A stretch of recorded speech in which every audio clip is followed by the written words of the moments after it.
Good evening, everybody. Welcome back to the Silmarillion Film Project. Today is session 14 from season 7. I almost said season 2. That would have been a blast from the past.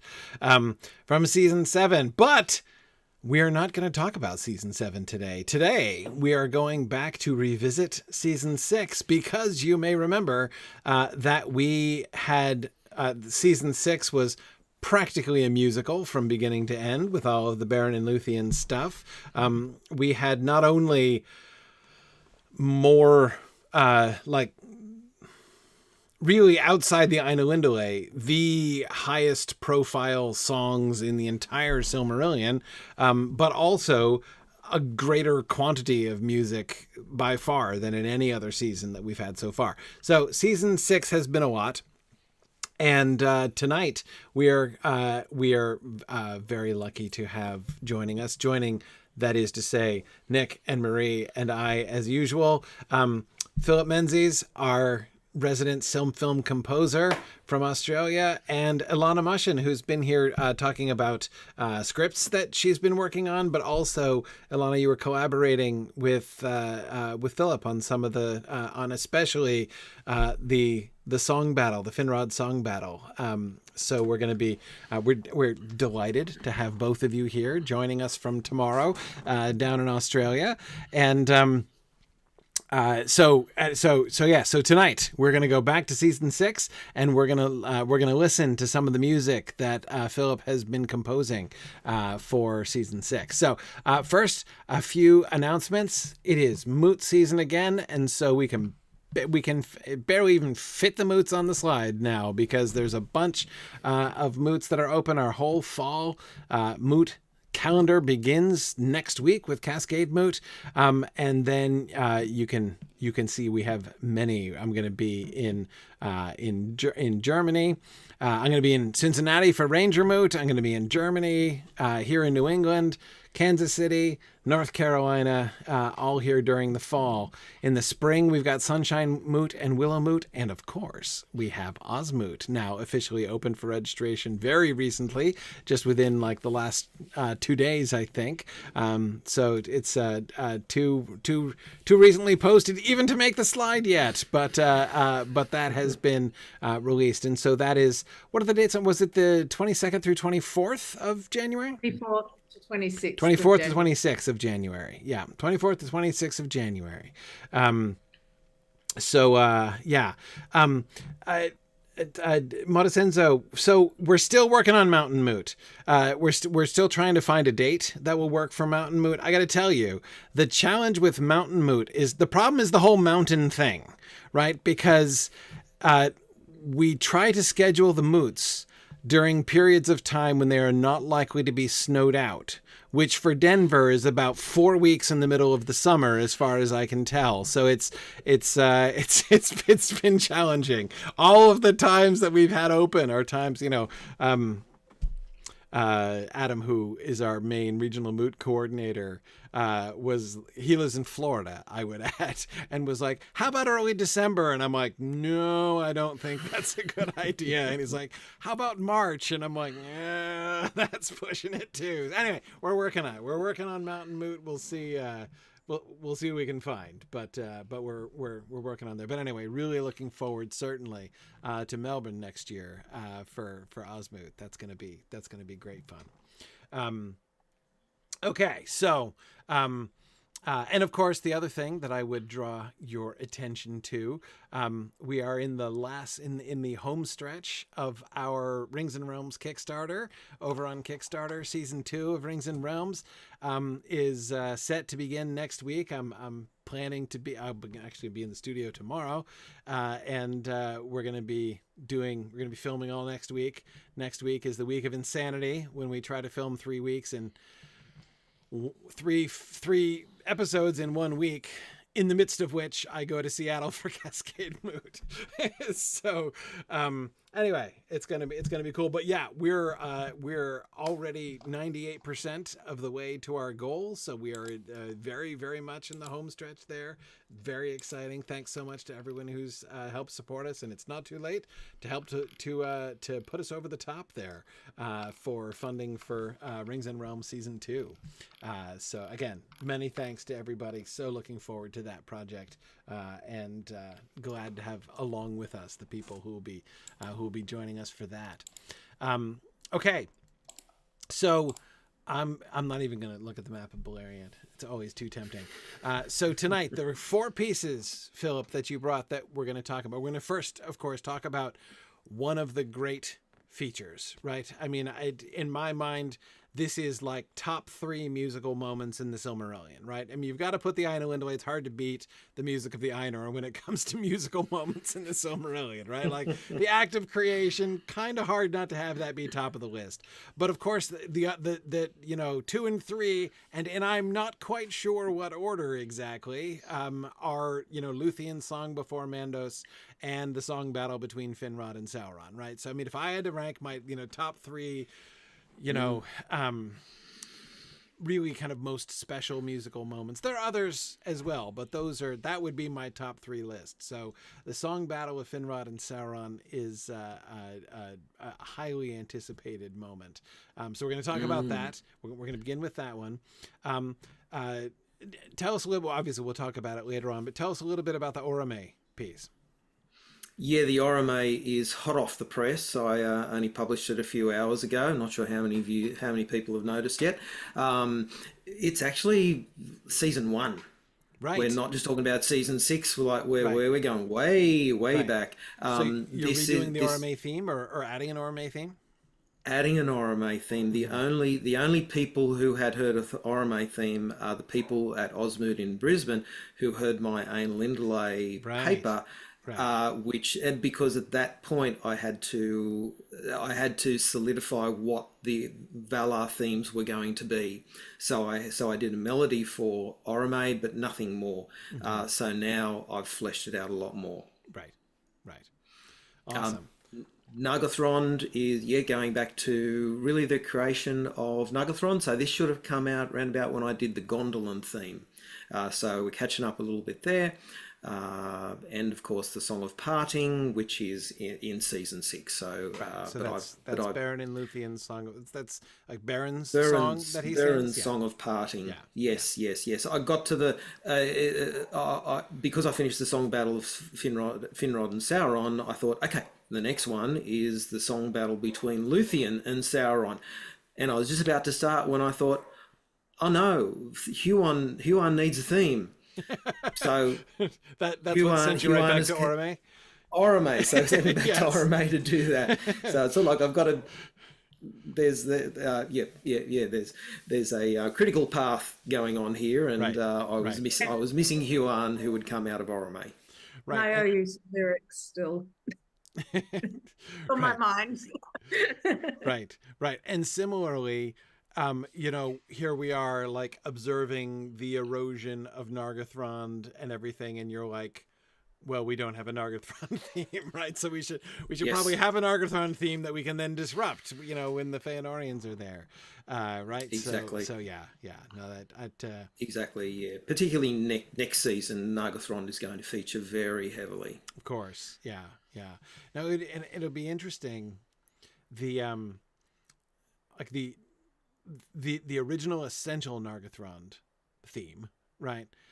And then to have a like Nargothrond influenced by the Feanorians like version of the theme, and then a Nargothrond run by Turin theme, right? Because we've got, which is because it gets very interesting because we have the Feanorians, right? And we have, I assume we will be making clearly some Turin themes, right? And I assume also that some of the more kind of topical themes are going to be able to play pretty well, and several of them into the Turin story, obviously. So anyway, it's a lot of really fun fun opportunities there, I think. All right, so that's going to be these will be the topics of our review and discussion here tonight. So let's start with the trust is unbroken or broken, depending on which singer you're listening to. The song battle of Finrod and Sauron. So, tell me about kind of where you began here. So we have the text here. And of course, this is one of the things that makes this passage so striking. And I think one of the reasons that it's such a memorable moment in the Silmarillion is that it's one of the very few places. There are lots of places where Tolkien has written poetry that relates to the action in the Silmarillion. This is the only time when he has indulged himself with breaking into that poetry, right, in the middle of the narrative, right, when the narrative actually is. Was that a Christopher decision, though? I see. It's really interesting. I don't. It all depends on how much of this was actually in the lay. Yeah, because it's in the. Oh, it's 100%. It's 100% from the lay. Yeah, taken straight from the lay. Taken straight from the lay. I believe it is a Christopher Tolkien decision to include it in the published Silmarillion, which is again really interesting as to why the Lay of Leithian and not any other, but like why never bust out into the alliterative Children of Húrin at any point, right? Why? I mean, there are other options, right? There are other poems that could have been in set or other poems that could have sort of substituted in, but only this one. Only this one and no others. I've got a theory. And if the Lay of Leithian, why here exactly? Ilana, what's your theory? Well, my theory is that in the prose versions of the Beren and Luthien story, the structure of the song battle, as depicted in the poetic form, just didn't exist. Right. Which would have meant Christopher would have had to have summarized. You have to write it. Yeah. Prose. And he wasn't prepared to do that, but he really wanted the whole kind of drama of the song battle in there. That's my theory, anyway. And of course, it works really. I mean, it's a marvelous editorial choice. It works really well because, of course, it manages to convey by lapsing into poetry in the middle of that. Right. It manages to convey. Yes, you could write a paragraph of prose, which just tells about the song battle, right? And that would be in fitting with the entire rest of the approach of the Silmarillion, right? And yet it's really powerful in this moment to say, no, this is a feeling of the song itself. I remember when my early readings of the Silmarillion, it having a strange effect on me because on the one hand, I would get swept up in the poetry and have that sense of like, it's like I'm hearing the songs themselves, except you're not. Like you're hearing the song, the poetry is just a narration about what happened, right? It's not the song itself. It gives you a sense of what the song is, right? But it doesn't. It's poetic, but it's still only a description. And this is what I've found in every adaptation that I've watched about this. It is about it. Right. It's not it. Yes, exactly. And so what we've tried to do is actually do it. Yeah. The challenge, the creative challenge of sitting down and saying, what would it actually have been if this is what is being accomplished, right? So let's look at this. We have the text. So let's just read the whole passage. Might as well start by reading it. Thus befell the contest of Sauron and Felagund, which is renowned. For Felagund strove with Sauron in songs of power, and the power of the king was very great. But Sauron had the mastery, as is told in the Lay of Leithian. Notice how, again, we have like the one sentence synopsis, right? Mhm. We begin the description by saying, but Sauron had the mastery, right? So like, spoilers, here's what happens, right? Now let me describe it. He chanted a song of wizardry, of piercing, opening, of treachery, revealing, uncovering, betraying. Then sudden Felagund their swaying sang in answer a song of staying, resisting, battling against power, of secrets kept, strength like a tower, and trust unbroken, freedom, escape, of changing and of shifting shape, of snares eluded, broken traps, the prison opening, the chain that snaps. Backwards and forwards swayed their song, reeling and foundering as ever more strong the chanting swelled. Felagund fought, and all the magic and might he brought of Elveness into his words. Softly in the gloom they heard the birds singing afar in Nargothrond, the sighing of the sea beyond, beyond the western world on sand of pearls and elven land. Then the gloom gathered, darkness growing, in Valinor the red blood flowing, beside the sea where the Noldor slew the foam riders, and stealing drew their white ships with their white sails from lamplit havens. The wind wails, the wolf howls, the ravens flee, the ice mutters in the mouths of the sea. The captives sad and Angband mourn, thunder rumbles, the fires burn, and Finrod fell before the throne. Then Sauron stripped from them their disguise, and they stood before him naked and afraid. But though their kinds were revealed, Sauron could not discover their names or their purposes. Shivers. Big time. Yeah. So good. There are a lot of things that I really love about this passage. One of the things that I am most interested in is the way Tolkien plays with the rhythm of the lines, right? The rhythm of the lines and the pattern of the language. In the beginning, it's like when they're both kind of starting out and neither one of them has really gotten their groove, the rhythm is choppy, right? It's not just fragmentary, like syntactically, right? Of piercing, opening, of treachery, revealing, uncovering, betraying. And then we get the same thing with Felagund, right? Of secrets kept, strength like a tower, resisting, battling against power, of secrets kept, strength like a tower, and trust unbroken. It's not only that these are just lists, right? But also they don't scan particularly well. It's like the flow of the verse is messed up, but you can feel it when Felagund starts to get his groove, right?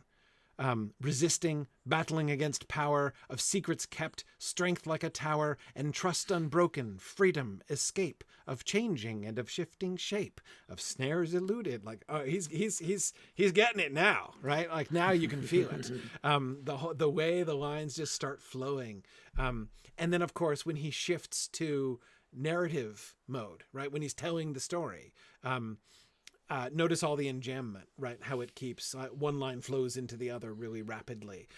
It's really easy to get out of breath when you're reading it out loud because it's hard to know where to stop because it kind of urges you and brings you on. It's not entirely unlike his use of conjunction in the description of the riders of the Rohirrim, of Fingolfin's challenge of Morgoth, that kind of like this happened and this happened and this happened and this happened and this happened, and then this happened. yes and all of Numenor's the big one for me. For sure. Evan stole my joke, but I'm going to make it again anyway. That you were saying that this is not in fact the greatest song in the world, but this is indeed a tribute to the greatest song. Yes, yes, it is. right, exactly. So, yeah, okay. So, anyway, there's Ilana. Is there anything else you would want to emphasize about the sort of how the verse works? You know, like how the verse form of the song battle as we're given it, you know, taken out of the Lay of Leithian, how this sort of works and what you would want to emphasize. I think I was less, kind of consciously analytical than you've just done, but I think think what you've said actually matches the process that I went through in kind of pulling apart this verse to reconfigure it as actual lyrics that have power, that do things, that, you know, magic song battle. And some of that is, I think you're right, the idea of like a bit of back and forth. Phil will talk about this, you know, the kind of start of it is a sort of recitative format is how I was thinking of it, where they're not quite singing yet, but they're kind of testing each other out, and pushing back against each other. And then you get into kind of more lyrical aria mode, as each kind of brings. But there's so much imagery in this, and so many. So in pulling it apart, I was pulling out less the rhythm and more the kind of images and the story that each of Sauron and Finrod, or the arguments that they bring to push back against each other. And then trying to reuse that language in composing the actual lyrics to the song, so that the song itself matches what's being described here literally as possible. Right. Yeah, because I mean, and that is, the imagery is another extremely striking element of this. And I know that this is one of the things that was very prominent for both of you as you guys were imagining the scene and how it works, right, in the story. And we talked about this back when we discussed this episode, back when we kind of talked about the mechanics of how this work. But it's certainly very striking. As you say, it's this series of sensory images, right? Sights and sounds, especially sights and sounds.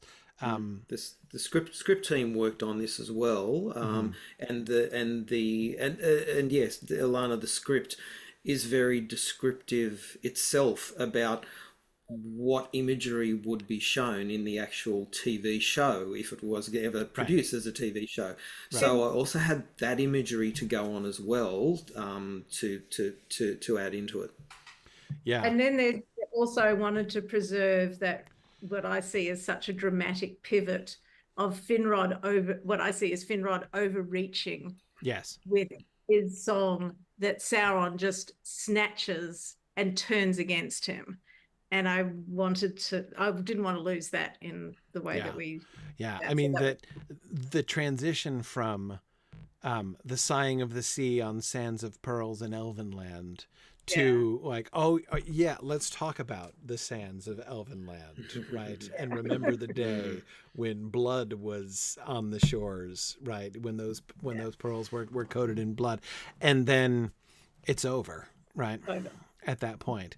So it really is. And the way in which this song and the way that the imagery is deployed within this song seems to evoke the way that Tolkien talked about magic in various ways, like the art of the elves, and the way in which the art of the elves can at the very least blur the line between the primary world and a secondary world, the whole Farian drama concept, right? That when you are listening to elven music, you find yourself there, and you can't, a mortal especially can't tell the difference between, the primary world and the secondary world. And so the way in which we can see the imagery itself seems to be a way to try to capture this sense in which Finrod and Sauron are both of them trying to basically sort of assert, this is how the world is, right? This, my version of the world is the true version of the world, the version of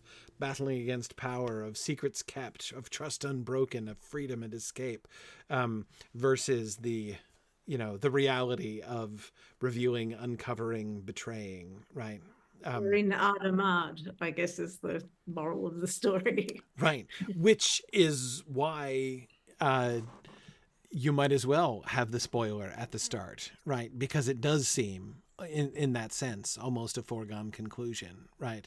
But anyway, so there's a lot. I mean, to be fair, Finrod is not a kinslayer. No. He is tarred with the brush, and yes, he's part of Ardamard, so it's not the way the world works. But you could see how he would think he was going to get away with that. Right. Yeah, exactly. Yes. Probably, like, if this were Maedhros singing, he probably wouldn't have gone there, right? I don't think that would have been his move, artistically speaking. Yeah. But yes, you can see why. And in a sense, the thing that's really interesting to me about that, right, that is about Finrod's sort of particular relationship. But think about even the way in which Finrod in the narrative is sort of the bridge between the Noldor and the Sindar, right? You know, he's the diplomat, the connection between the political connection between the two. And so there is this sense, Marie, right, in which he's like operating in a like theoretical kinslayer free world, right? Even the moment when he's confronted by Thingol is almost a moment sort of like this, right? When Thingol's like, how long have you been lying to me? And you know, Finrod hasn't been lying, right? But he's like, again, he doesn't say it this way, but when you think about this song and you think about this, because there's some real similarities between those moments, it's almost like Finrod is like, I've been working here to sing this other world into being, right? The world of you know, of Trust Unbroken, right? That's the world I've been working to sing into being, to work, you know, to make into being. So I'm not gonna talk about the kinslaying. Like, you know, and again, Murray, as you said, in that sense that he feels like he can avoid it, in a sense, right? Like that creating a world like this is possible. I think that also factored into like on the title slide, and you'll see in the performance of it, the dominant line is about trust. Yes. broken, which came from that first stanza. That seemed to be kind of the key point of difference. Yes. Yes. Yeah, exactly. And it is, again, if you think about the way in which all of this plays on that, both the question of trust, right? Of trust unbroken, like how things are and how things should be. It's also it's an Estelle. Well, right. That's exactly it. Yeah, exactly. Yeah. That's exactly it. That there is a kind of denial of the reality of Ardamard, right? In the concept of trust unbroken. And so again, just as the kind of parallel between you can trust me and I am working to build a world where people trust one another, and the way in which we as like listeners to, you know, receivers of the art are supposed, like the entering into a secondary world is a kind of trust as well, right? And so again, the way this is one of the things that I really love about what you guys and the script team together, the way that you kind of were conceptualizing this whole moment of the story. There's a fine line, right, between the kind of artistic experience that is, I am willing to trust you and go along with you into this secondary world, which I know not to be the primary world, right? I know that difference, and yet I'm going to trust you. I'm going to come along with you as a reader, as an experiencer of this art. And so all that on the one hand, and deception on the other hand, right? Deceit also asks people to invest in a secondary world which differs from the primary world, right? But so, I mean, like the two of them are very similar to each other. Like those two things are very similar to each other. Again, which reminds me of that, like the Finrod and Thingol situation and the Finrod and Sauron situation. That's why I think those are really kind of an interesting point of comparison as we think about trust unbroken and trust broken. And of course, this is, this is all happening long after that unfortunate falling out with Thingol, right? When, which Finrod has like personally patched up, right? He and Thingol still speak and everything. Well, they still speak in one language anyway, but anyway, yeah, so this is as much as to say the way in which the theme of trust being broken or unbroken is so critical, because in the end you can easily say, once again, thinking back to Thingol's objection to Finrod,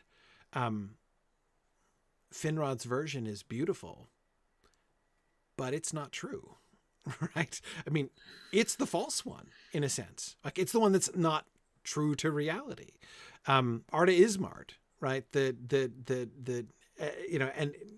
anyway, it's really powerful. It's really, like, the more you kind of think through this whole situation, the kind of deeper and more powerful it comes to feel. And I agree with Icon. Is that Evan who's with us? Yeah. Evan. Yeah. Evan says, I think the fact that the kinslaying unravels Finrod gives such a cool insight into how he feels about it.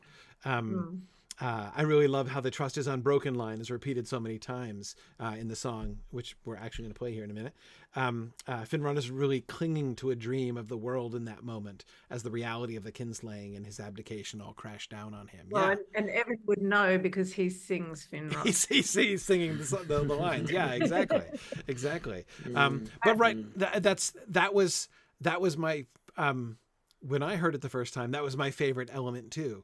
The sort of desperation with which Finrod is clinging to what more and more clearly is a fantasy, a dream, right? It's not the primary world, in fact. And so his attempt to make his song be, right, be the way things happen, which is very much what's at stake here, right?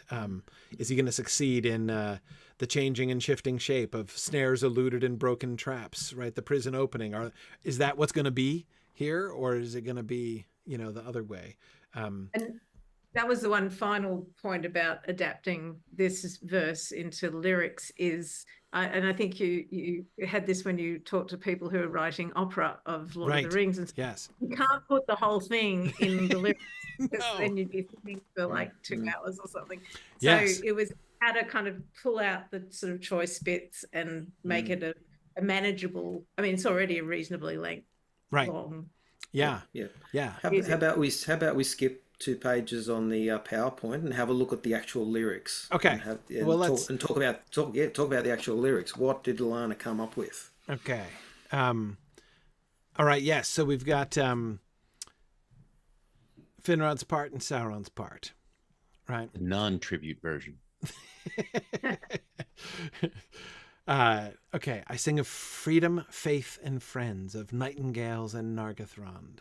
You cannot conquer the ones who remember the stars of Varda strewn over Tirion, the west of the world whence came the light. White sands with pearl, the wonder of Elfiness. I walked in joy midst jewels cast there. Trust is unbroken for the truly free. So we see him. One of the things that one of my favorite lines in Finrod's part, Ilana, is the "you cannot conquer." Well, first of all, I love the way that you have woven alliteration in through, right? It's like, just because you're basing it on the Way of Lathian doesn't mean you can't bring in alliteration like the alliterative, Nards, so anyway, yeah, that's really fun. But that kind of an assertion, right? Yeah. You cannot conquer the ones who remember the stars of Varda.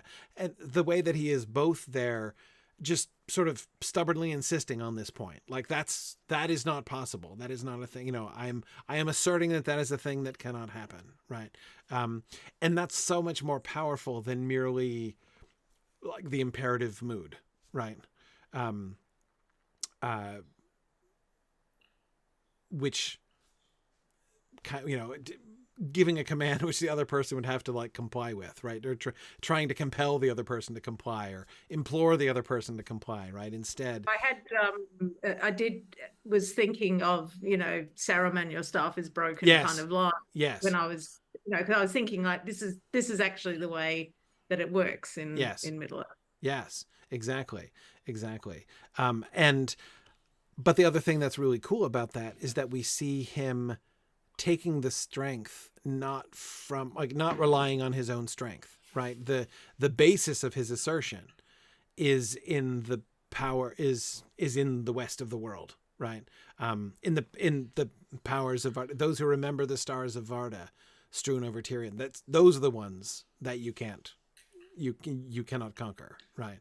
And that his memory, and so again, he's in attempting to like create or recreate the essential reality that trust is unbroken. Here, he's basing it not on a concept but on a memory, right? His very tangible memory. This thing that he is singing and that he is trying to sing back into being is something that he has experienced, something that he does remember, right? But there's the I want to say sort of fatal transition into the past tense, right? I walked in joy midst jewels cast there, right? Like it's over, Finrod. Like you don't anymore. You are distant from that now. It's a memory. It's a memory. Yeah, it's a memory. Yes, absolutely. And then Sauron picking up on this, right? Your rubies and pearls are red with blood flowing into the sea from those you slew. White ships with white sails from havens stolen. The salt of the sea is the taste of tears of Varda and Manwë cursed by Mandos.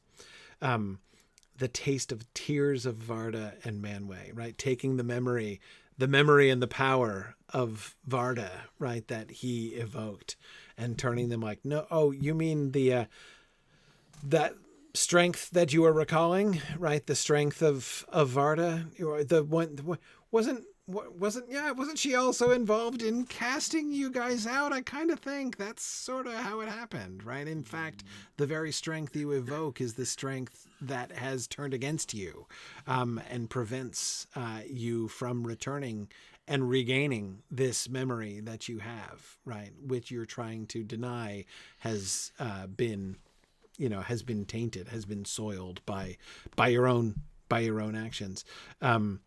Even though he is, Marie, as you pointed out, kind of pulling a fast one, right? He didn't slay anybody, right? And yet, right, he's able to include him in that. He didn't also steal ships. Right. Like Finrod is personally innocent here, but he does fall under the doom of Mandos, and so in the end he gets caught up in all that. The other thing is that Sauron is able to invoke the names of Varda and Manwë and Mandos in a way that most other evil creatures in Middle-earth would not be able to do. Right. So this is, by throwing this back at him and using his own words against him, he's very much showing his own strength in this. Because, I mean, obviously Morgoth can casually name drop the Valar if he wants to, and apparently Sauron can too, but your average orc cannot. Right. Like that, the whole Tower of Cirith Ungol where, Sam's like, I'll say Elbereth, what the elves say, because no orc would say that. Right. That's, like, but you can't use that name as like a magic power against Sauron. He's not beneath that. Right. And what's more, as he points out, like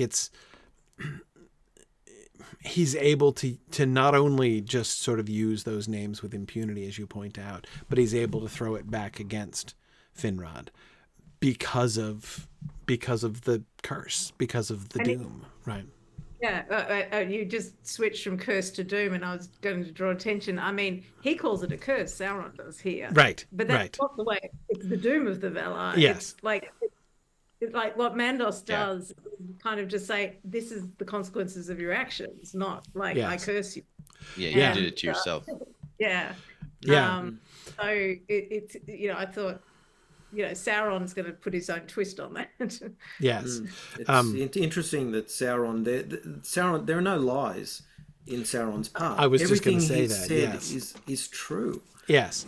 Just not in 100% applicable to Finrod. Right. And that's what I was just going to say, Ilana, that's my favorite part of Sauron's words, right? Is that on the one hand, like both things are clearly true. That is, he is clearly twisting things, right? Like, as a third party to the, you could look at this and be like, oh, well, that's not quite fair now, Sauron, right? Like that's going a little bit too far. I guess you say it's the curse. Come on now. Kill his right? mom. Yeah, exactly. Time out. Exactly. And yet, Philip, as you say, he's not wrong. And in fact, what he says, in a sense, is closer to the truth, or like a more present reality than what Finrod is describing. Finrod's, it's true, but it's a memory, and it's in the past tense. And he can only get back to that memory by like skipping over everything that happened between here and there, right? All the stuff, indeed, that Sauron is bringing up, right? So in that sense, Sauron, if his statements are not exactly more true, they're more present, right? They're less evasive in that way. They're less escapist. I mean, and that's another really interesting thing, right? This is the song about escape. Escape and the breaking of bonds is the whole theme of the entire story there. And yet there is one of the things that I think about the distinction Tolkien makes between escape and escapism, right? In On Fairy Stories. And, that escapism, which is like the flight of the deserter, right? Instead of the escape of the captive. And what Sauron points out is that, Finrod, your memories of the good old days before any of the bad things happened that I was unfortunately involved in, and, and all that stuff, like there's an escapist element to that. That stuff is real. And it still exists, but you've been excluded from it. You're under the doom, right? And he's not wrong. Like, again, he's not telling the whole story, and it's not quite fair, but still, it is in that sense more true. The faithless you are forever banished. I mean, that's, over the top. That's mean. That's just mean. Yeah, no, I agree. I mean, faithless you are, that's the most unjustified. And yet it feels like it hits home by this point, right? Because the other statements he's made are, are fair enough, right? And point in that direction. One, Finrod would almost have to admit that there's truth in the accusation, even though, Marie, as you say, he's not personally guilty of the kinslaying. And again, notice also how he couples it, like, faithless you are, forever banished. Faithless you are, well, forever banished though. Yeah, actually, right? So, so again, it all kind of comes together. Anyway, so I loved the overall shape of this. It's fascinating to me, Alana, thinking about not only, obviously we're kind of taking the lyrics out of context. Whenever you do, like, reading song lyrics without music is always like unfair.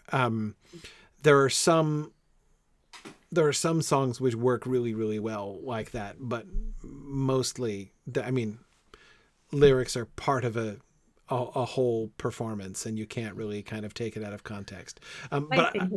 Sorry. No. Go ahead. Oh, the last line of both Finrod and Sauron's. Phil and I worked on this so that they could be sung together at the same time. Yes. Yes. Trust is unbroken for the truly free. Trust is broken under treachery. Yes. And of course, the delightful fact that they form a couplet like the Lay of Leithian is done in couplets. And it's one of the only, wasn't intentional. it's one of the only moments where because that's what I was just about to say, is that the lyrics are, like the lyrics don't follow like the poetic form, right? Like you're not following the metrical patterns of the original poem, because that's not how this music goes in that way, right? Which is totally fine. Like that's again, it's the difference between words that are written as lyrics to music and freestanding poetry. Freestanding poetry can be made into put to music, but that's a different kind of adaptation experience there, right? But anyway. But that's the thing that and then of course I had already mentioned how it opened up the opportunity for different kind of poetic features, right? Instead of using the iambic meter and the couplet rhyme scheme of the Lay of Leithian, you were using primarily alliteration as one of the chief kind of poetic elements to kind of bind the lines together. But then their two lines at the end form a couplet, which I loved. I love that. That was so not intended. Hey, it doesn't make it not awesome. So, all right. Well, so I'll keep the lyrics on. Sorry, go ahead. Yep, yeah. With the with sort of the inspiration where it came from. Yeah. And there was a whole lot of stuff that happened musically for me to get to that point. Do you want to talk about that before or after we listen to it? I'll just tell you a little bit about the structure. Yeah. So as you're going, this previous slide. Yep. Yep. Previous slide. So the structure, the ebb and flow. So I had to come up with, from those lyrics that Alana so graciously handed me, I had to come up with like songs, but they couldn't be the same. The same as each other. They had to be different. So Finrod's song ends up being in 6/8 time. So it trips along 1 2 3 1 2 3 1 2 3 1 2 3. Very very joyous and grabs you and wants to take you along with it for the ride. We're going for a ride here. Very very positive. And it's in the key of F sharp major. So generally it's in an uplifting tone. Woodwind mostly given for Finrod, and someone commented on YouTube that of course Finrod is a tenor. Right. Vocally, yes, makes perfect sense that Finrod would sing as in the tenor range. So there are all really those things. I don't know why that should be, but the idea of Finrod like as a bass, just I can't picture it. How could that be? Yeah, no, that's not, exactly. Wrong. Tulkus, yes. Sure. But so all of these things had sort of contributed into how Finrod's song came about, but then on the other hand, I had Sauron's song, which had to be which mapped almost exactly onto Finrod's song, but it had to feel very different. So I moved it into a different key, G sharp minor. If you have a look at the little picture there, that's called the circle of fifths, the little wheel, the circle of fifths. You'll actually see down in the bottom quadrant, you've got F sharp and G flat major. The outside of the wheel is major keys, the inside of the wheel is minor keys. So F sharp major in that sort of mossy green color, and just above that to the right in the blue is G sharp minor. So if something's on the opposite side of the wheel, they're very, very different. They have different notes, different chords in those keys. So generally, if you choose keys that are close to each other in the wheel, there's going to be a lot of crossover. Right. So that's what I found in those keys. There was crossover between them in terms of the notes and the similarity of the chords there. So I could map them onto each other. Right. So Finrod is singing in 6 sharps and Sauron is singing in 5 sharps. Yes. Yeah. Right. Okay. One of the effects, you can listen for it in the song, I found, is there are places where it feels like they're going to resolve into a nice harmony, and then they don't. They're like in right, because they're not. They're just off from each other. Yeah. It's very effective, I think. Yeah, so yeah, it again, and that really kind of maps onto Sauron's approach. Right, I'm gonna take what you're gonna do, what you're doing, and I'm gonna twist. He doesn't just come in from the other side, right? Like it's not like, again, Ilana, to go to your lyrics, right? Instead of Finrod being like, you cannot conquer those who, remember the stars of Varda. Sauron could come in from the other side and be like, no one can resist the power of Melkor, right? Like that's not his approach at all, right? He doesn't come in from the opposite side. He comes in on the same side and just twists it around. So yeah, I that's the major minor thing is makes a lot of sense, right? That's like a thing I could have guessed, but the closeness of the 2 keys like that is, I think, is really fun. Yeah. I worked it out at the time. I couldn't tell you exactly what the similarities now. I'd have to go back. I do have the music open behind, but I won't do that. But it also, the timing had to be different. Sauron's couldn't skip along. Sauron's had to in the end just be this pounding thing, because by the time we get to the end, he's got the mastery. Yes. He's pounding Finrod into the floor. Right. So it ended up being 4/4 time. So your rubies and pearls are red with blood flowing. Right. Which, I don't know how I came up with that, but it just sort of seemed to fit the. I could make the words fit into that rhythm pattern, and of course I went with a lot of brass for Sauron, and the software that I use, which is MuseScore, they just had. Before I released this, they just had a massive update in their instrumentation. They introduced electric guitar. So I couldn't resist throwing an electric guitar in. Sauron's like, don't make me go for my hurdy-gurdy, man. Like, No, that's right. Yeah. We're done with the hurdy-gurdy. we're bringing up the distortion here. Right. So there's a distorted electric guitar which supports the melody that Sauron sings as well. Yeah. What you'll find, what I've found as I've gone on, is that a lot of instruments support each other and reinforce particularly the melody. Yes.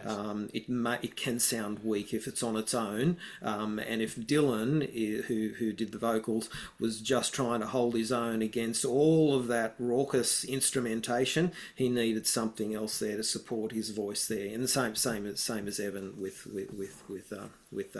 Finrod's part, but setting the scene for it, it pretty much leaves off from the end of Finrod's Orc Disguise spell, right? Which was another song that Evan sang. So it starts with that theme. So there's still this is hours later or a couple of days later when they're marching towards Tol Sirion, and so they've still got that theme to remind us they're disguised. Right. And then and I really wanted to do, because the script was so, I didn't want to just leap into the battle. I really wanted to set the scene with this. So pick up from that previous song and then go through. So I think this is, apart from what you did at Mythmoot last year, this is possibly the most script that's ever been used.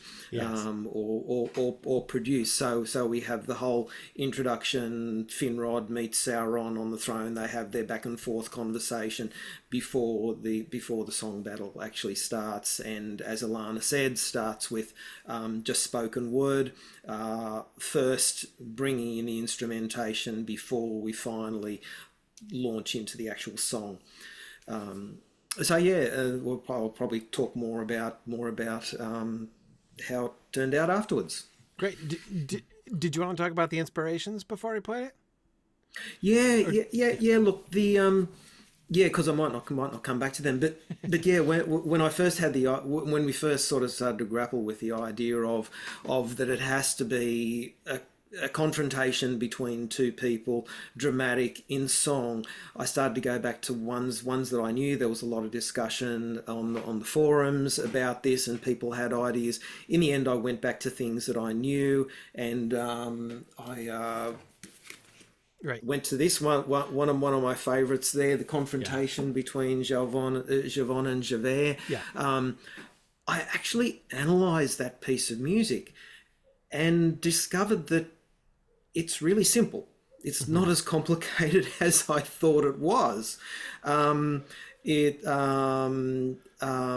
just one person sings in a higher register and the other person sings a tune in a lower register, and then they swap. And one comes to the fore, and one, but it repeats the same patterns again and again. It's the same melody, right? I mean, it is two different melodies. It's two different melodies. I did work it out before, but I won't worry about trying to play it now and make a whole lot of mistakes on the piano. Switch back and forth on those melodies, though, because they're mirrors of each other throughout the show. Yeah. They switch back and forth. So one's singing low. One of them is very much repeated notes, and the other one is singing louder above, and their melody comes to the fore, and then they quieten down, and then the other one sings louder on the lower melody, and then they'll swap over. One will sing louder on the upper melody, and then they'll quieten down, and then the other one will sing louder on the lower melody, and it's just that switcheroo. Right. And when I analysed it, I thought that isn't as complex as I feel this needs to be. Right. And particularly when you look at on the first slide, and the lay itself talks about how it goes back and forth. The confrontation with Javert and Jean Valjean captures that very well. That tug of war back and forth. Yes. But didn't tackle the other complexities that I wanted. My other inspiration was Pocahontas, and I've got the music books to these, so I play the piano music. Savages. Regularly, Savages, yes, and mine, which of course has the play on words, because he's not just saying that it's mine, but it's saying you're going to mine all that gold for me, which will then become mine. So it has that nice play on words, and has two different, particularly in mine, Ratcliffe and John Smith have two different songs there, but they do map onto each other at the end.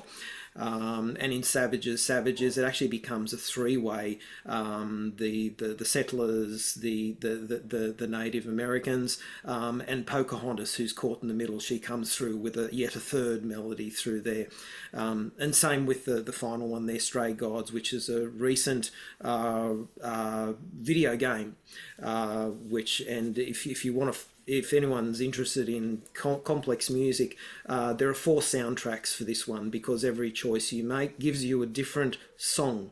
The song goes off in completely different directions. So they've done 4 completely different soundtracks, and that's nowhere you can get even more multiple combinations. But it's very similar, where you'll have 2 characters singing at each other and trying to battle it out against each other, or work out a way to get around and circumvent a particular strategy by another person. So they're the sorts of things that inspired me with composing and constructing the music for it, and then we had great players who came in and made it all come to life. Yeah. And this was one of the most, I mean, I know that there were some really complex things that you were doing, like during COVID, no less, with things like the Oath of Feanor and everything, where you were bringing a bunch of vocalists together. But it's been so delightful to see more and more of this kind of musical collaboration happening as we go through the film project. And so this was a particularly exciting one to take the music and the 2 vocalists and be able to kind of bring all that together. Yeah, it was, and as always, the visuals that you see are very much me trying to storyboard, and as we talked earlier about the visuals is actually what's happening during the song battle itself, because there's a lot of visions happening at that time with the Elvish storytelling.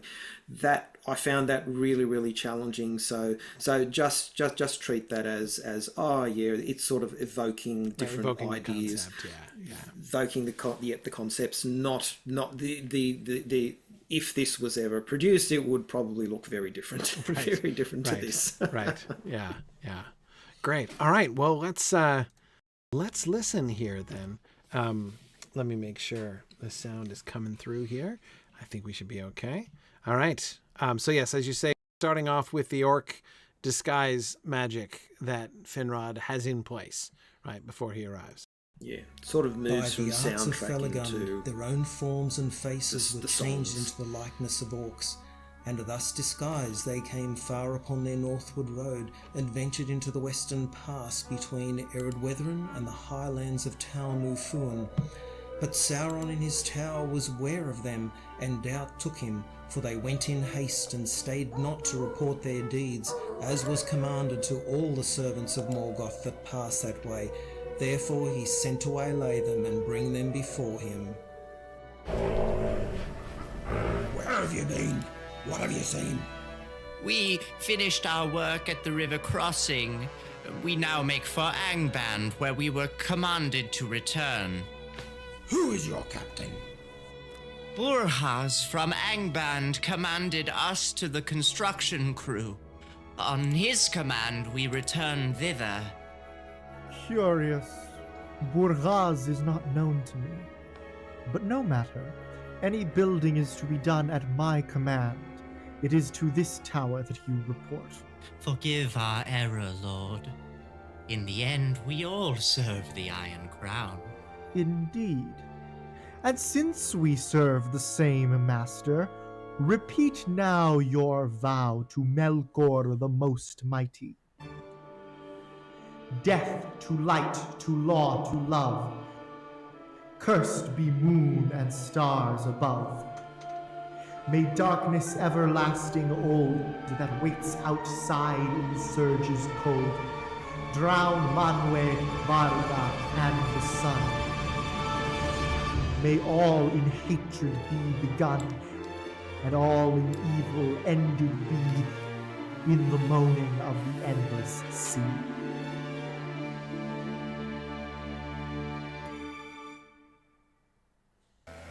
Oh, hang on, got it. It's a privilege. Now. Hang on. Just a second.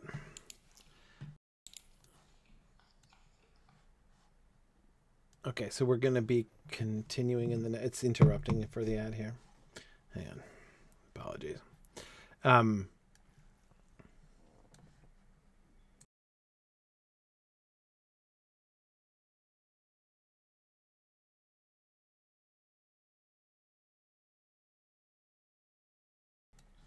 Okay, sorry. Here we go. Our fealty we will prove by our return to Angband. We need not repeat our oaths at your command. Do not take Thu, Master of Wolves, Lord of this isle, for a fool. You are revealed. Vain is your guise, for I am he. You are revealed. Your power to pierce does not avail. We are unrevealed.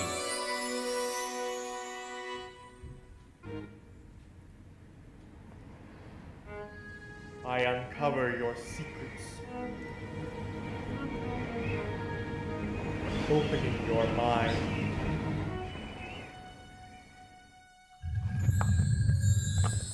My mind is my own.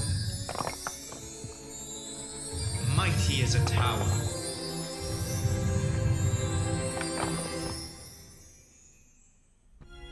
A tower betrayed by treachery undone, open and exposed, you are enchained. Trust is restored, the traitor redeemed.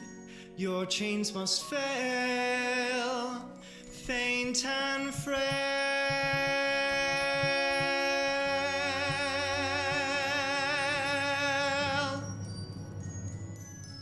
I sing of freedom, faith, and friends, of nightingales and Nargothrond. You cannot conquer the ones who remember the stars of Varda strewn over Tirion. The west of the world, whence came the light, white sands with pearl, the wonder of elfiness. I walked in joy, its jewels cast there. Trust is unbroken for the truly free.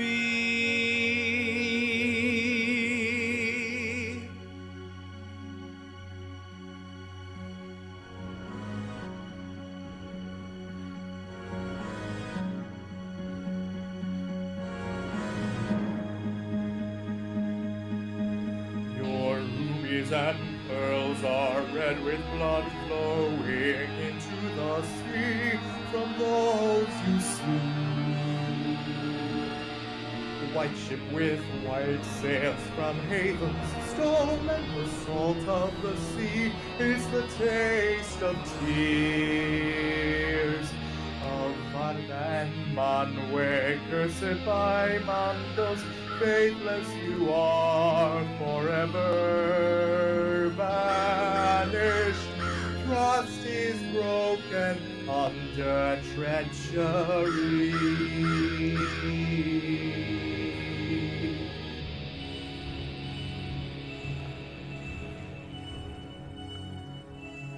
I sing of freedom, faith, and friends, of nightingales and Nargothrond. You cannot conquer the ones who remember the stars of the sea is the taste of Tirion. The west of the world, whence came the light, white sands with pearls, the wonder of elfiness. Faithless you are,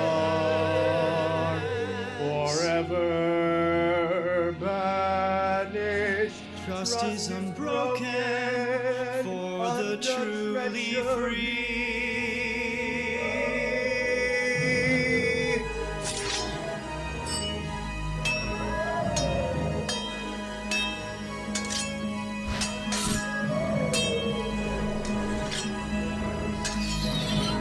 Your rubies and pearls are red with blood flowing into the sea from those you slew. You cannot conquer the ones who remember the Salt of the sea is the taste of tears of Varda and Manwë. West of the world, whence came the light. Cursed by Mandos, faithless you are, forever banished. Trust is unbroken for the truly free. Broken under treachery. Trust is unbroken for the truly free. Broken under treachery. Trust is unbroken for the truly free. Trust is unbroken for the truly free. Trust is broken.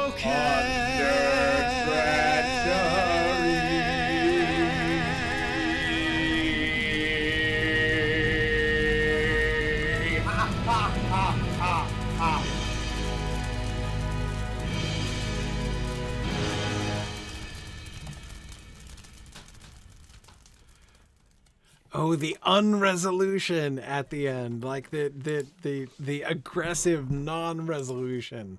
The final notes are so painful. It is so painful. Yeah. I was just having heard Ilana, you were referring to this. I was thinking the first time Sauron says trust is broken under treachery, because we've just heard and we still have Finrod's voice in our ears, right? And so your brain just like tells you where that line is supposed to go musically, right? How it would resolve to match and then it goes in exactly the opposite direction, by like 2 halftone steps, and it's like the last time it's in harmony, and that's when he loses. That's when he loses. Yes. It gets better with every listening, Phil. I have listened to this. Actually, imagine this is just an astonishing piece of music. I really like the idea that the harmonic is what clinches it for Sauron, because like that's what like break a glass, right? Is by vibrating. He like achieves resonance with Finrod. Yes. Right. Yeah. Yes. Yeah. This was the first. I was reminded of a few things as I was listening to it again, and when Sauron first comes in, I used those 2 different keys. So it was doing. Sorry, I just played it an octave low, and then it was like came out of Finrod's in that key, and then Sauron was pushing it up. And then it was going back and then he'd push it up again, and then he'd push it up, and that's where he settled to your rubies and pearls from that point there. So that was what I needed. It was sort of, no, you're not staying there. This is where you're going. And eventually got it there and said, right, cop this. Right. Yeah. No, that's, and it's the way that the duet works after hearing them individually, right? And then to hear them overlaid against each other, because both and I really enjoy also the way that it manages to contrast. So you've got major and minor, right? You've got time signature difference, right? You've got but you also have the whole kind of like even the singing style of the 2 of them is it's not just a higher and lower voice thing, right? But the when they're overlaid on each other, the way in which the duet works is amazing to me. It seems like it should be simply chaos, but it's not simply chaos, right? It's really neat. It's really neat how it goes together. I think one of the favourite bits when the first time they sing together, I actually designed Finrod's song so that it builds slowly, and it reaches this crescendo and at a high point, and then comes down like trust is unbroken for the truly free. That's sort of your after the peak. And Finrod's building up to this bit, and he's almost there, and then Sauron just comes in, faithless you are, and tears it down immediately. It's like, oh wow. Yeah. So there were dynamics like that at work that I was trying to manage as well. The interaction between the 2 of them is so complex. I agree with you, Ilana. Like it's one of those pieces that the more times you hear it, the more things you notice. One of the most chilling things is actually before the song battle begins. Hats off to the script team for finding that really obscure oath to Morgoth. Yes. Yeah. Where did you guys It's in the lay. Somewhere in. It's in the lay of Lacy. It's in the lay. Yeah. Well done. Yeah. Well done. Yeah. I mean, again with Christopher Tolkien took a chunk of the lay and put it in story here. Yeah. But the rest of the lay around this is written. It's there. Yeah. Exactly. And I've always like I really like that oath. Like, yes.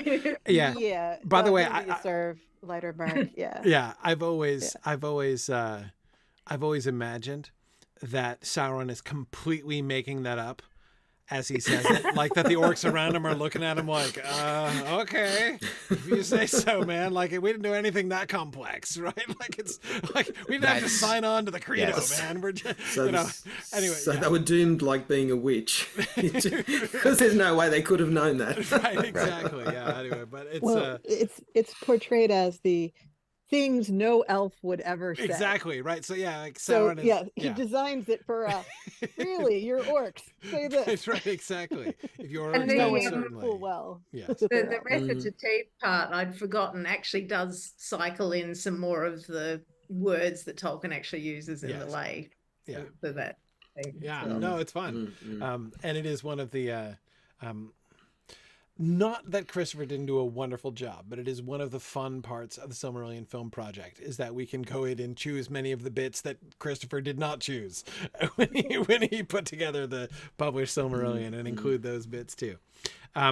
Awesome. So first I wanted to say that to reassure our listeners that although we said we were talking about 4 pieces of music, we are in fact more than 25% done with this episode. This is the big piece that I wanted to focus on first. And I know you've got to run, because it being the future and the middle of Friday, there's like actual work to be done down there in Brisbane. So,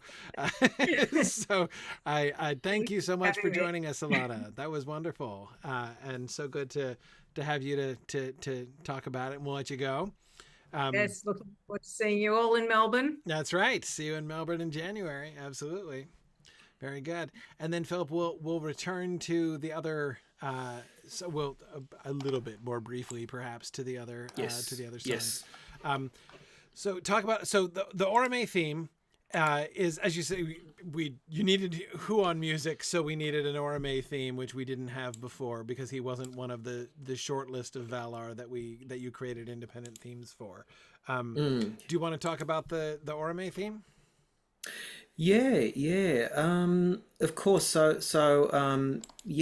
Primarily, I wanted it to be focused on the concept of the hunt, and sound like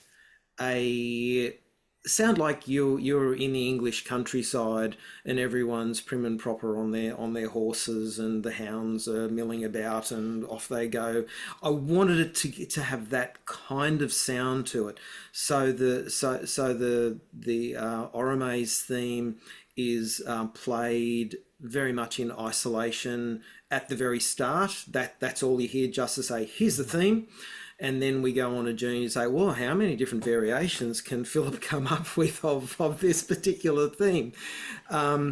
Because I didn't want it. So that was where it started. But I wanted to really portray that Orome is one seriously dangerous dude. He is so dangerous. You don't want to, and it's even to the So I wanted to get across that idea as well. We're not just talking about a little ride over the green fields, with your dogs following behind. We're talking about a Valar who went out of his way to hunt really serious monsters that Morgoth was creating and trying to make, using extreme violence to make the world safe for the children at that time. So it's a great catchphrase for Orome, using extreme violence to make the world safe. Exactly. So yeah, this is it's not a walk in the park. It hopefully I get across the feeling that this is a dangerous guy. You don't want to come across him when the sun's under only starlight in Middle Earth, right? Because that sense of the wild hunt, like the sort of the Celtic mythology concept. Like if you get caught. If you see the wild hunt, right, then, exactly. Lots of different things might happen to you if you see the wild hunt, depending on what version of the myth you're reading, right? But exactly. Not safe. Exactly. Yeah. No, by no means safe. But essentially good and wanting, as I said, for the good of Middle Earth. So obviously, Huan is his original sidekick, even though Huan isn't even mentioned until you get to the Beren and Luthien story. So he had to have his origins here. Huan's theme has to be related to Orome's theme, and so it is in structure. It's in the same time, but when I do some like scenes with the Huan is in, because I hopefully going to get Alan Cisco to narrate Huan's words to back it. We can have our cast actor narrate 100% of the lines of his character. Like it's a doubly rare opportunity in film history. That's right. And Alana already sounded him out at Myth Moot. Yes. About it. So yeah, Huan had to create a theme for Huan, had to be related to Orome. Have a close listen to brownie points to anyone who sees a similarity between another famous piece of music and Huan's theme, keeping the idea of his relationship with a princess foremost in your mind. Okay. A little Easter egg there, but yeah, and as I said, the software that I'm using is fantastic at the moment. Another thing I might want to mention is that this one and some of the others, I've made my first forays into AI art. Some of them are really weird. Some of them, but as I said, I'm only storyboarding, but. So yeah, you might notice a little gem in this one, but the what I want to say about the AI, I've been on a continual search for artwork. There's some fantastic fan created artwork out there, which I've been using and seeking permission from those people. But for Orome, like they're all pictures of him merrily riding his horse, and Huan following him, and so I had to do AI generated art of him against monsters of different kinds. So the available artwork, I'm finding limitations there. So that's why I'm starting to explore that, but it will only ever be for artwork that's not already out there. Right. Hopefully people see the little AI gem in here. Considering all of the film, think back to film in season 1. Okay, I've done things like that before myself, and in hopes that somebody will see it and be like, "I'm going to paint something better." Right. Yeah, the idea is we would love for a human being to actually make this and make it better. Yeah, absolutely. Yeah, I hear that. All right, let's listen to Orome's theme.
Excellent.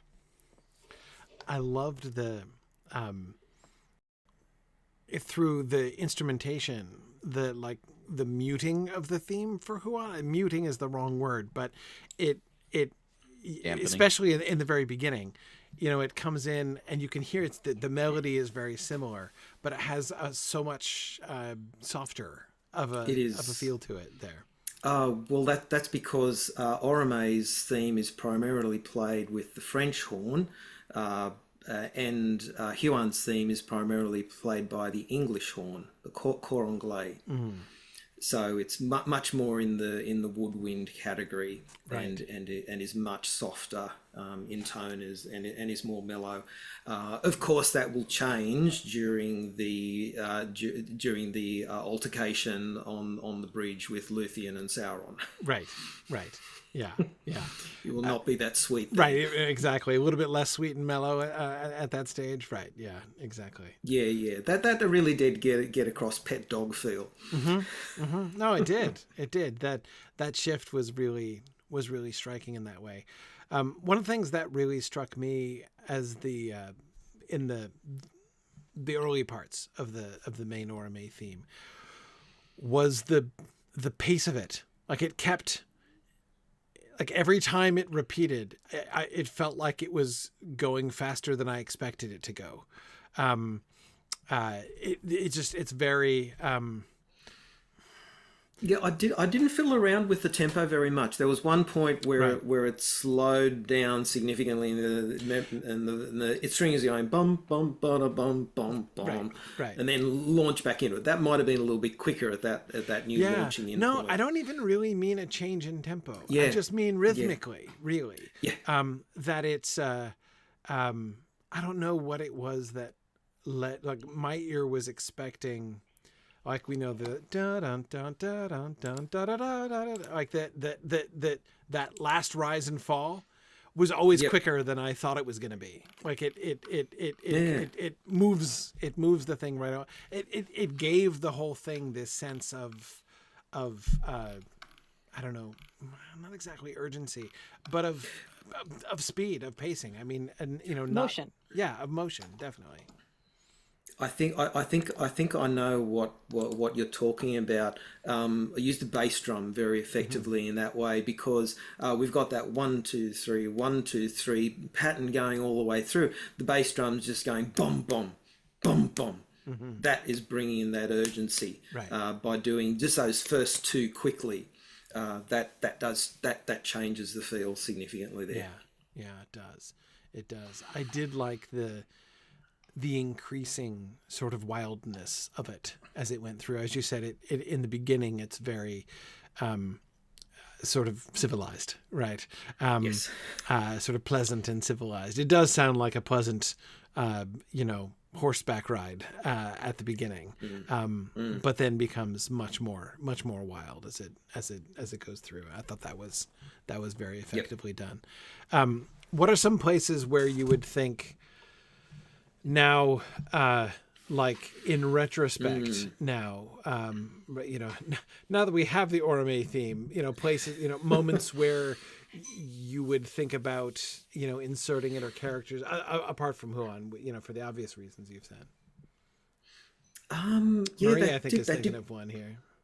Well, I mean, obviously, Orome does a lot of fun things in film, but his buddy cop adventures with Tulkas when they're trying to sort things out is like the playful side of it, right? And then the let's hunt down Ungoliant would be maybe the more this guy is dangerous and means business side of it. Like he's in scenes that go both ways, so you can use it in different ways. Right. So I think it would be a lot of fun to play with this. There should be hints of Orome anytime that Celegorm is leading a heavy cavalry charge. Mm-hmm. Mm-hmm. Memories of Orome, and certainly the Fëanorian cavalry in general, I think is certainly one callback to it. I also wonder about. I did think of one thing. If we have any, I picked up on the very last bit of it. I picked up on the references to his horn. The Valorama, the name is Great Horn, the sound of which is like the upgoing of the sun in scarlet. And I can't quite read that, but reference to lightning. And Yes. I was just thinking, if we have any environmental times when we're looking out over a scene and maybe there's thunder or storm in the distance, then that would be appropriate for Orome Theme to come in there as if like is his horns playing to accompany that environmental scene. Yeah, yeah. And can I also just say that's a classic Tolkien simile right there? The sound of which is like the upgoing of the sun in scarlet. Oh yeah, no, I know just what that sounds like. Right, that's that's a big help. Thanks for the simile there. Right, I'm right with you now. Yeah, okay. Or the sheer lightning cleaving the clouds. Okay, I'm a little bit clearer on that. Yeah, but still, yeah. The sun in scarlet. Yeah, I mean, I could handle a green flash at with the sun setting. I can evoke sort of a sound out of that, but yeah, scarlet, no. You know what character I think would be really fun to, and this is, I think, something that could possibly be brought in pretty interestingly in the next few seasons. I'm not remembering exactly where the limitations are in the plan that we made. But I'm thinking of Beleg. Beleg is a character that I would really associate with some of Orome's themes, both in the sense that he is, you know, a hunter in the woods. Also his whole, like, I don't just hunt for fun. I'm also the March Warden, right? And you know, out to make the boundaries safe through my hunting of the creatures of my, and also, I mean, Beleg has to be, like, you know, second only to Huan in like his faithfulness as companion, right? So the similarities there between Huan's faithfulness to Caligorm and then to Luthien, just Beleg's faithfulness to Turin and the stubbornness of his last hunt, for instance, as he chases down Turin, you know, the orcs who captured Turin. I think that some Orome associations, not like just the pure Orome theme, because he's not Orome, but some kind of bring the theme in. Yeah, exactly. Some kind of incorporation or variation of the Orome theme involving Beleg, I think would be really fun. On the Marches of Doriath, because they're emulating Orome. They're hunting down the evil creatures of Morgoth. Even monsters, right, from Nandungortheb. So yeah. And Orome is also the one who discovered the elves.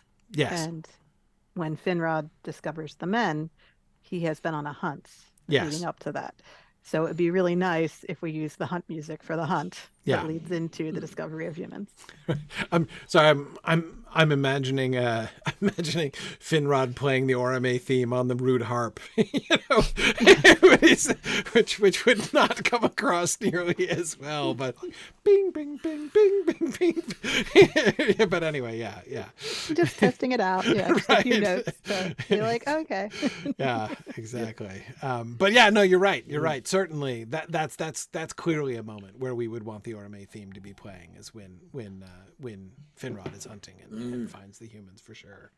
Yeah, cool, awesome. Well, that's great. I love it when not only when, you know, continued development leads us to go backwards, but also when you know, the way in which this opens the door for this kind of thing, for us to think retroactively about some ways in which it would be fun to deploy this. Well, that is the nice thing about having a theme for each of the Valar, is that whatever they're associated with, you can start bringing that in and tying it together in interesting ways throughout. Yes. So once you have your Ainulindale, it will be a wonderful thing to draw from to do all the rest of the music for the show. Exactly. Oh, and I was just thinking of another place we might want to hear an echo of the Valaroma would be when Boromir blows his horn, especially, in near Parthgowan, right? So that's also in its way a very Orome kind of moment there, in his stance. So hopefully you notice the casting choice in there. Yes. Alexander Skarsgård. Right. It's nice to be able to put the actual actor in. Yeah, it is. Yes. I had forgotten that, but yes, exactly. I had to, Marie, you'll need to put a list of all the casting decisions, like clearly on the casting forum, where I can go and find them. That's right. In future. Yeah, exactly. Yeah, there's a spreadsheet in alphabetical order. I think it's buried somewhere. It is a little, so yeah, I'll try to make it more accessible so you can check. Cool. Well, let's talk about Nargothrond. So you're talking about the different, because there's a lot of elements of the Nargothrond story and things that are associated with it, right? So you're instead of doing like with Orome, you're doing a theme and then different variations on that theme. You're really kind of thinking more narratively, essentially. Yeah, because Orome comes fully formed. Right. But Nargothrond has a story as to how it came about. I haven't included the dream because I plan to do a piece of music with Finrod and Turgon with their dream, because that'll have Olmo's theme in that, and it'll have Estelle and Erme's theme in that as well, to evoke the sleepiness and the visions. So that's all happening. So it's sort of after that. It's when it started to solidify, when Finrod and Thingol spoke about it in Doriath. And then, of course, the story that the script that you guys created about the petty dwarves in the caves of Narog, and the visit by Mablung and with was it Norn the I can't remember which dwarf, but one of the dwarves there. So yeah, that was all to me was how it came about, and it's only about halfway through the piece where you actually get the first clear statement of the Nargothrond theme. Mm-hmm. So that's what I like to do. So sort of where did this? I did that with the necromancy theme. Took about half the piece of music to actually finally give everyone a clear statement of the theme. So this is like that. How I came about the Nargothrond theme, in the earlier seasons, very often Nargothrond were coming to the rescue. Mm-hmm. They were on their way. Battle was happening up on Anfoglath, and they were coming, and no one knew when they were going to arrive. So I wanted to have a clear theme that would announce their arrival. Okay, right. So that's where I'm coming from in this one. But of course, it is one of our Elvish themes. So it starts off with 3 notes, the same note played 3 times. Yeah. So bum bum bum. So and then goes on from there. The to war element might be something that we could develop, like for Gwyndor's charge in the Near Knife. Yep. Basically. Right. Yes. Yeah. With Gwyndor and his cohort. Yeah. That's the only time they'll be there. But also it can be used when they're defending the plains down there from the incursion of orcs. And during Gwyndor's charge, right? There shouldn't be even the slightest note in the music of like ominous, like certain doom, right? Yes. Like not like what we get with the Rohirrim, where they're clearly setting it up. Like in the initial stages, they're setting it up like this could go terribly. Yes, and of course, once you watch the scene play out, it couldn't possibly have gone terribly. Yeah, right. Like, it's no contest. Right. Yeah. Very good. Okay, well, let's listen to some of these things coming out, and then we can talk about that a little bit more.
Man, the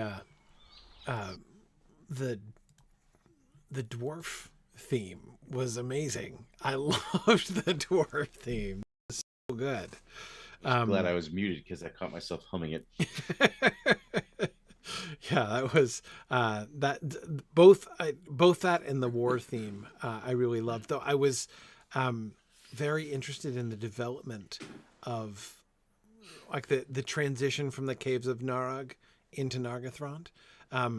I thought that grew really interestingly. We had the kind of simplicity of the melody with the kind of crystalline sounds, right, in the caves of Narog, and then becoming more sort of like complex and sophisticated, right, as Nargothrond was growing. I thought that progression was really interesting. Yes, yeah. It's sort of like giving the viewers a hint of the theme, and it's the most recognizable part, because that's the part you'll hear when they're coming to save the day. Bum, bum, bum, bum, bum. Yeah, you'll hear that and say, "Oh, Nargothrond's on the way." Right. That's all you need to hear. That's all you need to hear. Right. So that was, and really that part was all about the potential of these caves. So there's a real echo there. This is what it could be. Hear those little bits. That's a little hint of what can happen here. Yeah, yeah, really good stuff. I think it would be really interesting to hear, especially as we get into. I mean, I assume another. It's not top 3 like the other ones I was talking about earlier, but a low key, awesome diegetic song in the Silmarillion is the funeral elegy of the dwarves, right?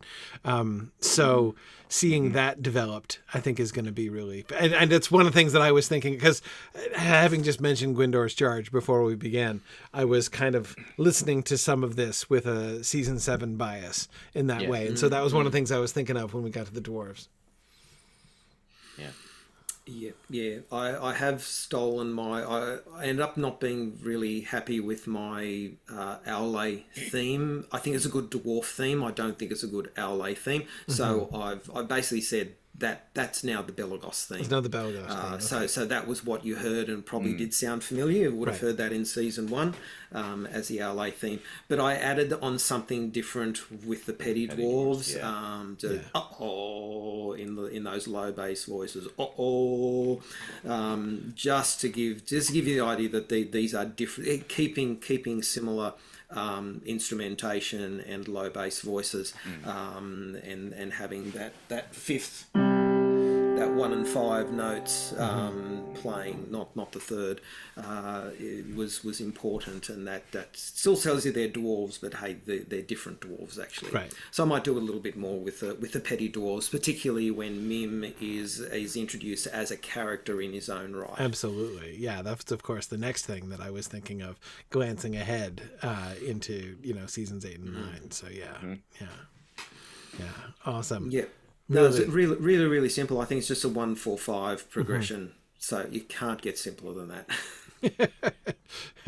So it was, as I say, it was the dwarf part was really evocative. That was very, and I did like, as you say, that, the, hey, Nargothrond is coming little, intro to war thing works really, really well that way. And so I was definitely thinking of Gwyndor as we were doing that. And also, of course, then by the way, looking ahead, thinking about a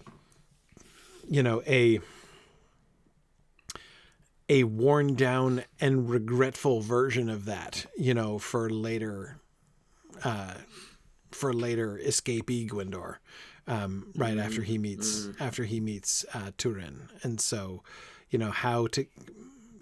because since we're going to come to associate, I mean, we will have, as you say, opportunities to play the Nargothrond war theme with Finrod in earlier seasons, right? But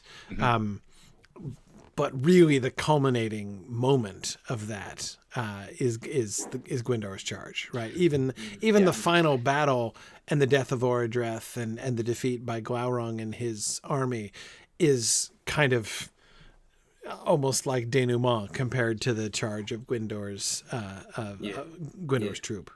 Well, it's the difference between charging in to save the day or ruin the day. Ruin the day, you pick. As the case may be, versus defending your home. Right. So it'll just be a very different feel to the whole battle situation when the dragon attacks. Right. So had I the skill to do this is another one of these situations where, like, I know what I'd like to see, but I don't have the skill to execute it. What I'd love to do, had I the skill to do it, is to have the Nargothrond theme come to its full resolution in the Gwyndor charge, so that it is at its most complete there. Yep. And then when the charge fails, there's more that gets added on that breaks it, that unresolves it. Exactly. Yeah, that takes away from it. Exactly. I'm thinking of Gwyndor's theme later on should recall the charge theme, but there's more going on there, as you say. Right. And the tempo is obviously going to be different, but it's not just that it's going to be slower and less military now because he's not charging anymore.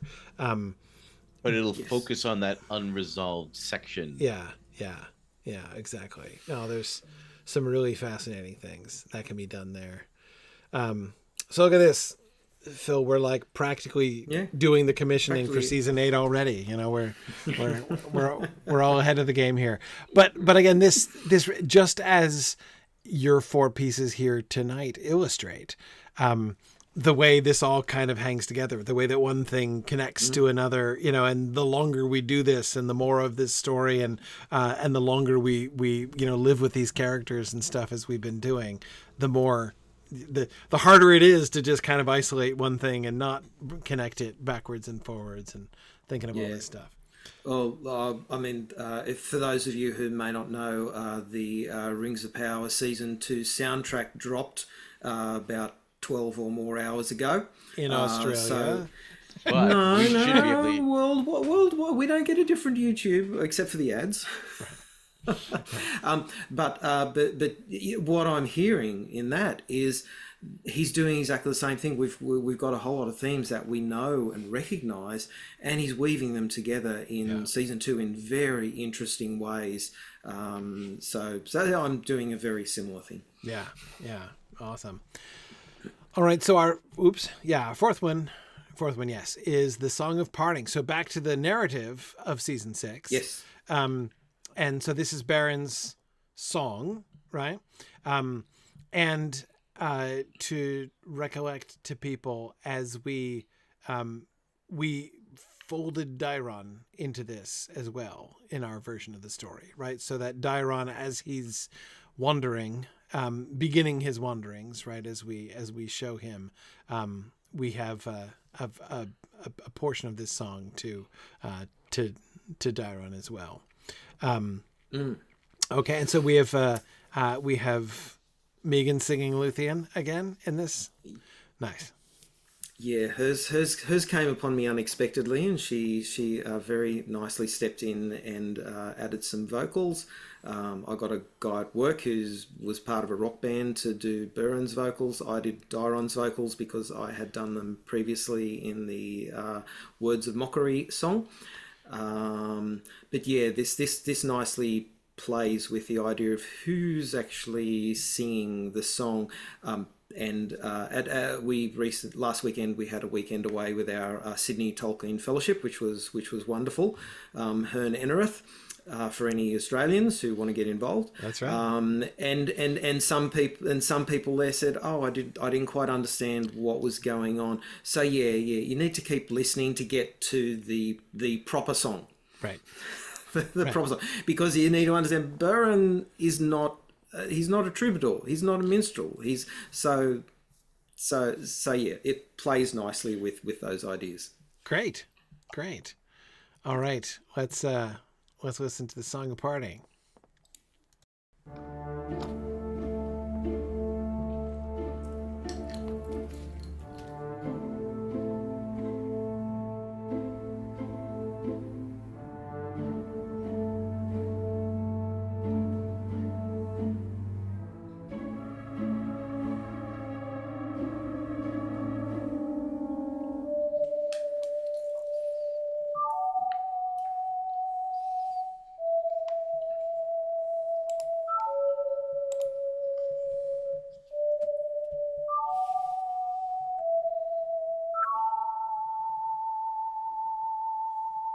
Farewell, dear Luthien, my love, for now we are to be apart. With heavy heart I tread the road that leads where none can follow on. Luthien Tinuviel, you're worth more than a Silmaril.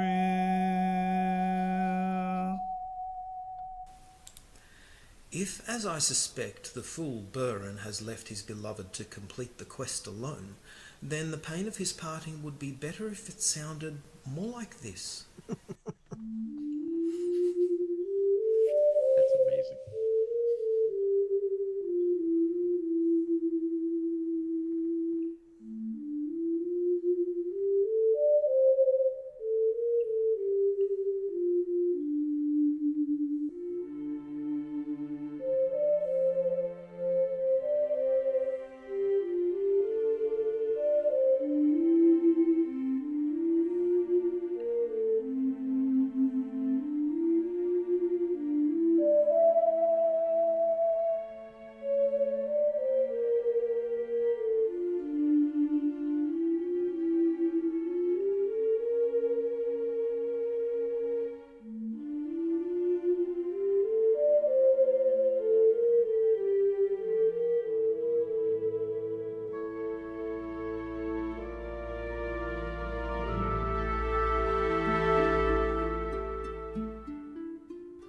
Farewell, sweet earth and northern sky, forever blessed since here did lie.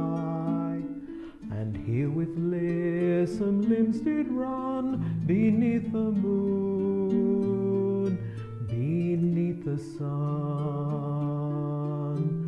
Luthien, Tinuviel, more fair than mortal tongue can tell, the wall to ruin fell the world, and word dissolved and backward hurled, unmade into the old abyss, yet were its making good for this.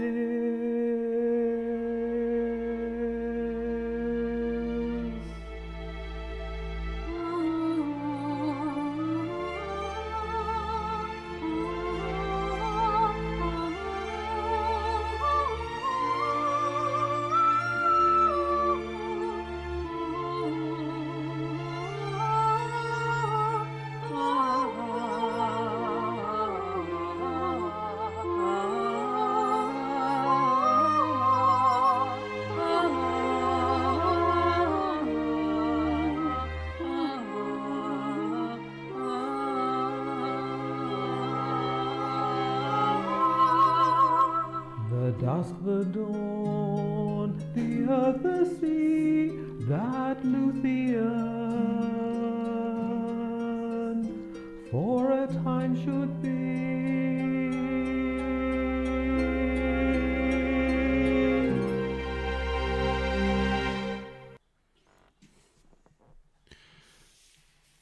I just love conceptually, like the Dairon Baron duet. That is so cool. That is so cool.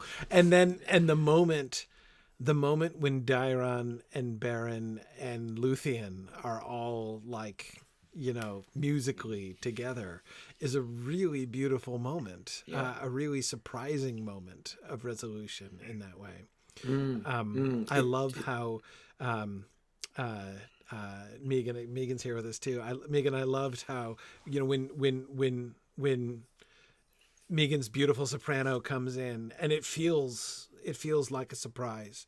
And yet also because of the way that the music has been dominated by the flute at the beginning, and it shifted. Does it shift from the flute to the recorder or something? Is it something more, or just a different kind of timbre of flute? It's a different kind of timbre. It was listed as a whistle, but I'm not exactly certain. It sounded more like a panpipe to me. Yeah, it was, but it wasn't listed.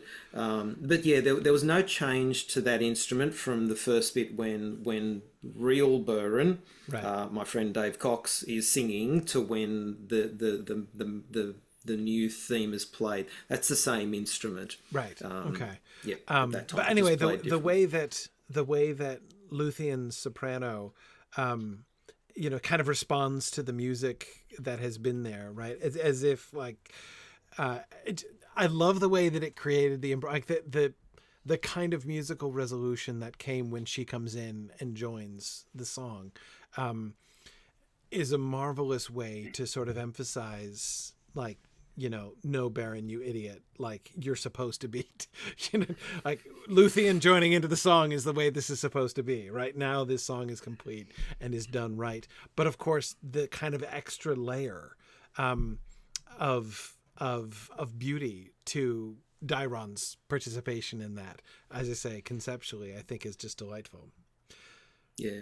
Oh, thanks to the script team for incorporating my ideas into their script, because I really had this in my head, and when they came together to do the script, I sent a message to them and said, please incorporate all of like this right. overlap and link between them all, so that I can do a musical number for it.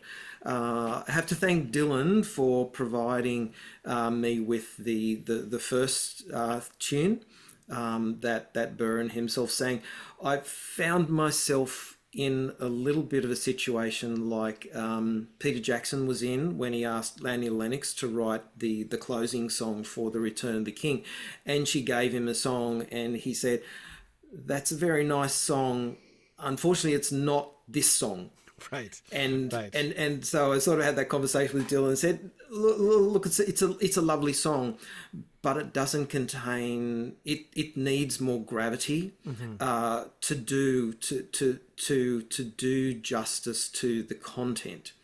So and he graciously let me use it for Burren's song, and I wrote what I hope are really terrible words for Burren to sing, but I wanted to fool everyone, because the first word, to have the scroll of the words coming up, because you hear farewell and you think, oh, it's the song of parting, but no, it's not. No, it's not.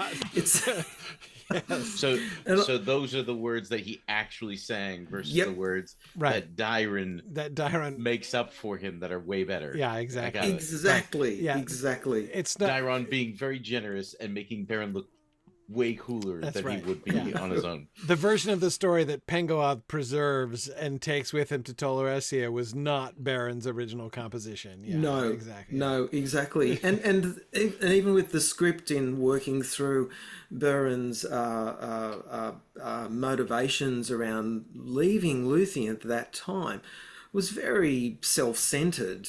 So I wanted to get that across in those lyrics, like he's concentrating on what's going, like he's going to be the hero. He's going to do the sacrifice, and it's all about him. Whereas the real lay, composed by Dairon, whoever, is all about Luthien. It's all about Luthien, and I like the idea that. Yeah. Burren completely missed that. He was feeling the pain, but he wasn't holding Luthien up in the way that he should have at that point. Right. Yeah. Oh, that's really interesting. No, that is a really fun exchange. And I have to say, like, having not heard this song and didn't know, not knowing exactly what you were doing with this, I really liked the integration of Dairon in the episodes. I mean, in the plot itself.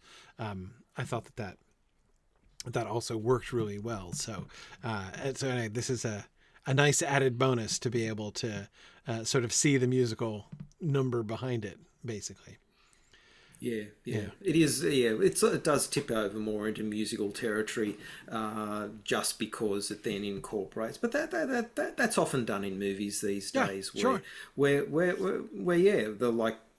a musical number is set up, but then you get to see flashes of what's happening somewhere else. So I really wanted to show that and have that, and even though it breaks that stanza right in the middle, I really wanted the words, but where it's made for this, right. And then it goes back to, was made for Luthien, like her lying on the grass. Right. That really hits home with that change of scene. How her voice is the answer to that question. Yes. Yeah. Before we get the line. Yeah. That Luthien for a time should be like. I love that. That's how that was arranged. Yeah. It's beautiful. Yeah, as I said, the entrance of Luthien there is just marvelous. Unfortunately, the reception on YouTube has not been what I hoped it would be, because most people are getting as far as Baron's version, song, right? They're like, saying, "This is horrible." I'm not listening to this. Yeah, exactly. Well, and so it does require a little context. This whole exercise here. So if you are currently watching, what you need to do when we're done is go to Philip's YouTube channel and write comments in on that video, tagging the timestamp when Luthien comes in, so people are curious about what's going on, and that will cause that to be one of the most replayed parts of the video, which will cause more people to want to watch the whole thing. Right, to finally get to the actual payoff of the song there. Yeah, absolutely. I like Megan's comment. She says, "I also love the idea that Luthien is magical enough to harmonize with herself," which is a trait that Sauron also has. Exactly. in our adaptation. Yes, that's right. Yes, I asked Megan for a few different takes, and try this or try that, and they were both so good that I put them both in. Yeah, that's awesome.